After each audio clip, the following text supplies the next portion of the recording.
മലങ്കര സഭാ കേസിൽ വിധികൾ വിശദമായി പഠിച്ച ശേഷം 6 പള്ളികളുടെ കാര്യത്തിൽ അന്തിമ തീരുമാനമെടുക്കാമെന്ന സുപ്രീം കോടതി നിലപാടിനെ തെറ്റായി വ്യാഖ്യാനിക്കേണ്ട കാര്യമില്ല. മലങ്കര സഭാ കേസ് ഇതുവരെ മലങ്കര ഓർത്തഡോക്സ് സുറിയാനി സഭ തുടങ്ങിവെച്ചതല്ല. വിഘടിത വിഭാഗം മലങ്കര സഭയിൽ സമാന്തര ഭരണത്തിന് നീക്കം തുടങ്ങിയപ്പോൾ ഭരണഘടനയും സഭയുടെ അസ്തിത്വവും സംരക്ഷിക്കപ്പെടണമെന്നതായിരുന്നു എക്കാലത്തും മലങ്കര സഭയുടെ നിലപാട്. മലങ്കര സഭ 1934 ഭരണഘടന പ്രകാരം ഭരിക്കപ്പെടുമെന്ന് 2017 ജൂലൈ 3 സുപ്രീം കോടതി അന്തിമ വിധി പ്രസ്താവം നടത്തി. മലങ്കരയിൽ സമാന്തര ഭരണം അനുവദിക്കാനാകില്ലെന്ന് രാജ്യത്തിന്റെ പരമോന്നത നീതിപീഠം അസന്ദിഗ്ധമായി തീർപ്പ് കൽപ്പിച്ചതാണ്.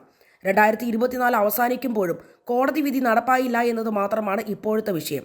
കഴമ്പില്ലാത്ത വാദങ്ങൾ ഉന്നയിച്ച് ഇനിയും മുന്നോട്ട് പോകാൻ കഴിയില്ല. സമാധാനം പുനഃസ്ഥാപിച്ച് കിട്ടാൻ ആഗ്രഹിക്കുന്ന 6 പള്ളികളുടെ കേസ് ജനുവരി 30 സുപ്രീം കോടതി വീണ്ടും പരിഗണിക്കും. മലങ്കര സഭാ കേസിലെ വിധികൾ വിശദമായി പഠിച്ച ശേഷമായിരിക്കും 6 പള്ളികളുടെ കാര്യത്തിൽ കോടതി നിലപാടെടുക്കുന്നത്. 6 പള്ളികളുടെ കാര്യം മാത്രമാണ് കോടതി പരാമർശിച്ചത്, അല്ലാതെ തർക്കത്തിലുള്ള മുഴുവൻ പള്ളികളുമല്ല. വീണ്ടും 2025 ജനുവരി 29, 30 തീയതികളിൽ വാദം തുടരും. കഴിഞ്ഞ വാദങ്ങളിൽ കോടതിയലക്ഷ്യം പ്രഥമ ദൃഷ്ട്യാ കണ്ടത് സുപ്രീം കോടതിയാണ്.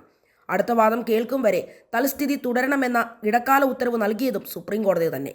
ഇവിടെ ക്രമസമാധാന പ്രശ്നമുണ്ടായാൽ സർക്കാരിനോട് ഇടപെടാൻ പറഞ്ഞതും കോടതിയാണ്. നിലവിലെ സത്യവാങ്മൂലത്തിൽ 2 വിശ്വാസം എന്ന വാദത്തിൽ അങ്ങനെയെങ്കിൽ ഇരുവിഭാഗത്തിൻ്റെയും അംഗങ്ങളുടെ എണ്ണം സമർപ്പിക്കാൻ പറഞ്ഞതും കോടതിയാണ്. ഇനി കോടതി പരിഗണിക്കുന്നത് സിവിൽ കോണ്ടം കേസിലെ അപ്പീലാണ്, സിവിൽ കേസല്ല. നിലവിൽ ഇതുവരെയുള്ള എല്ലാ സുപ്രീം കോടതി വിധികളും സമർപ്പിക്കാൻ പറഞ്ഞിട്ടുള്ളതും കോടതിയാണ്. ഇതോടെ കേസ് പഠിക്കാൻ കോടതിയും ഇരുപക്ഷത്തിനും സർക്കാരിനും സമയം ലഭിക്കുന്നു. ഇനി ഈ കോടതി വിധി മാത്രം അംഗീകരിക്കുന്നുവെന്നല്ല മലങ്കര സഭ പറയുന്നത്, എല്ലാ കോടതി വിധികളും അംഗീകരിക്കുന്നുവെന്ന നിലപാടാണ്. ഇപ്പോൾ കോടതി വിധി അനുകൂലമായി എന്ന് വിശ്വസിക്കുന്നവർ ഇതിനുശേഷവും വരുന്ന കോടതി വിധികൾ സ്വീകരിക്കാൻ തയ്യാറാകണം.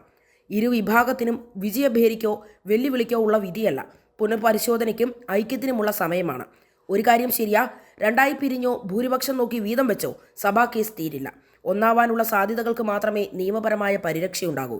1958, 1995, 2017 സിവിൽ കോടതി വിധിക്ക് പുറത്തൊരു തീർപ്പ് ഒരു കോടതിയലക്ഷ്യ ഹർജിയിലും ഉണ്ടാകില്ല. മലങ്കര സഭ സത്യമുള്ള സഭയാണ്. നീതിയും സത്യവും ആത്യന്തികമായി മലങ്കര സഭയ്ക്കൊപ്പമാണ്. അത് മുൻകാല വിധികളിലൂടെ കാലവും കോടതികളും തെളിയിച്ചതുമാണ്. നേരെ നിരങ്ങിയേ വരൂ എന്ന പരിശുദ്ധ പൗലോസ് ദ്വിതീയൻ ബാവയുടെ വാക്കുകൾ വീണ്ടും ആവർത്തിക്കുകയാണ്.